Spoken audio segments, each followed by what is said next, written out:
এই গা শিউরে ওঠা ভিডিওটি দেখুন। এখানে একটি ভাই তার বোনের কঙ্কালকে কাঁধে করে নিয়ে রাস্তা দিয়ে হেঁটে যাচ্ছে। ঘটনাটি উড়িষ্যার কেনঝর জেলার।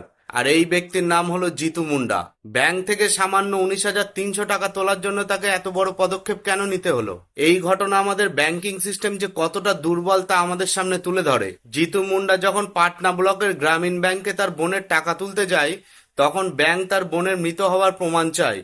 কিন্তু জিতু মুন্ডা অত্যন্ত গরিব এবং আদিবাসী সম্প্রদায়ের একজন মানুষ ছিলেন। তার কাছে বোনের মৃত্যুর কাগজ জোগাড় করা একটা পাহাড় সমান কাজ ছিল। 2 মাস ধরে এই কারণে তিনি ব্যাংকের চক্কর লাগান। অবশেষে কোনো উপায় না পেয়ে বোনের কবর খুঁড়ে তার কঙ্কালকে নিয়ে আসেন।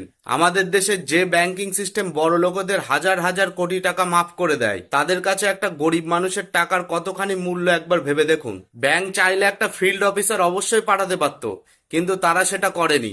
অবশেষে এখন শোনা যাচ্ছে জিতু মুন্ডাকে টাকা দিয়ে দেওয়া হয়েছে, এই ঘটনা চারিদিকে ছড়িয়ে পড়ার পর।